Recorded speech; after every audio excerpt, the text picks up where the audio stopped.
you're going to serve God, you're going to take along the mixed multitude. And what are they going to do? They're going to promise that they want to go and serve the Lord. And you know what kind of people they are. And when the rough going starts to show itself, they're going to complain. They're going to have all kinds of grumblings. They're going to be trouble. There's no way that you can build God's church and have God in it except to build for trouble. But He's the God of battles. And we got people so smart, they know how to do it better than God. Let's leave the trouble on the outside. Get rid of them, their trouble. Get rid of them, their trouble. Get rid of them, their trouble. Get rid of them, their trouble. Move on someplace else where there's not trouble. And when you do, you'll lose the blessing of God.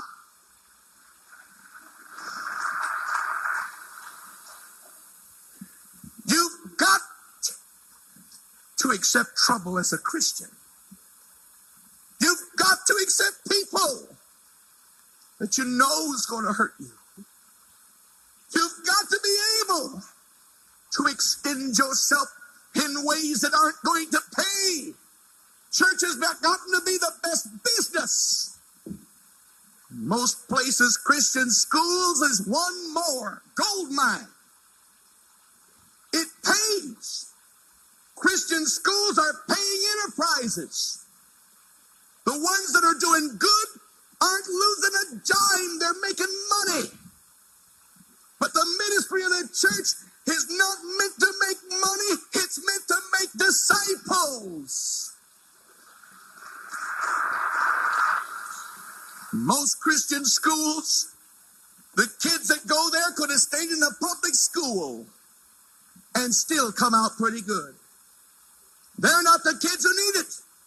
Mama's concerned about them. Daddy's concerned. They got a Christian home.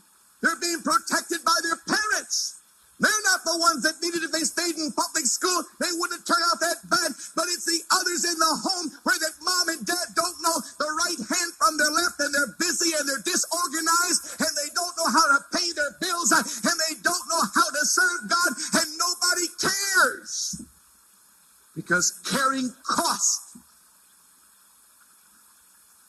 We'll never have a revival until we understand that revival is a losing investment until God turns it around. Church is a losing investment until God turns it around. Think about Henry Ford. He had an idea that he was going to see every common man with a car. Those that came before him said there's doctors, they need a car. There's lawyers, they want one. There's business people, and there's a market. And Henry Ford said, I don't want to sell them to lawyers and to doctors and to business people.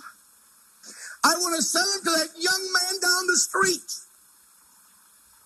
who's making just a working wage.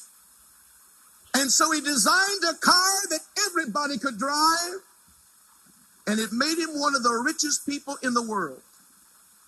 And the people who said, I'm going to build an exclusive car that only a few people can afford, most of them went out of business. Most of them didn't make it. But Ford became rich because he blessed a lot of people. That principle is established in the universe. The way that you get blessed is because you bless a lot of people. If you're in business, your product better bless a lot of people. If you're in service, your service better bless a lot of people, and they ought to know it, and they have to know it. That I've been blessed with my relationship with that man, with that woman, and if it happens, you will be rewarded. Why? Because you blessed a lot of people. God help us in this hour. The church is not for the people who are hungry for God. The church is for everybody. Those who are turned off because of Christians. Those who believe their clothes aren't good enough to go. Those who believe their car's not good enough for the parking lot.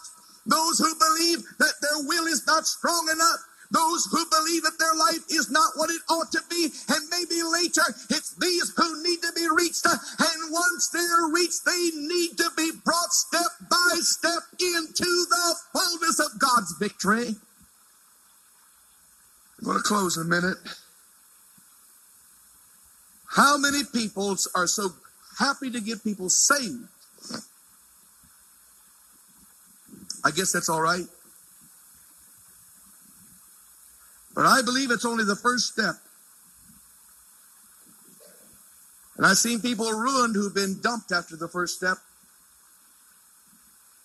God wants to build a nation, a community, a family of believers. And he wants to bless and cause his glory to fill each life. And if we're going to see God do something in our time,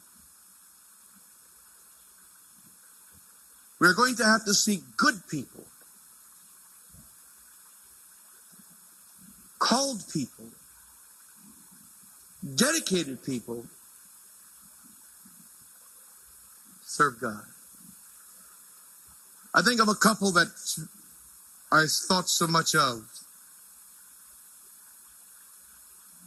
Came here, and they were a blessing. Intelligent, attractive, so much. And then they had a baby that was a gift from God. And so they said, we won't be coming anymore. Our baby's too good for your nursery. We don't know whose baby our baby might be laying near. But we found a beautiful church where all the fat cats go. They're serving the Lord. And they're beautiful people. But that's not where they're needed. They're not needed where all those fat cattle are. They're needed where some skinny cattle are.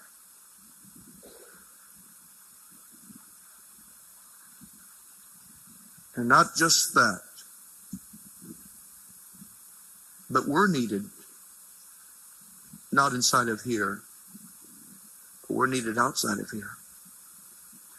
Because no matter how skinny somebody is here in our thinking, there's somebody a whole lot more skinny still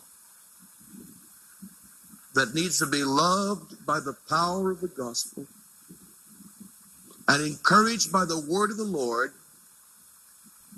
that he that puts his trust in the Lord shall be made fat.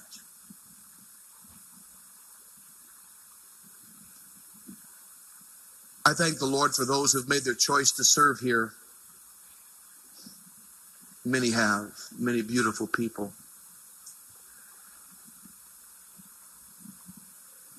But there's a need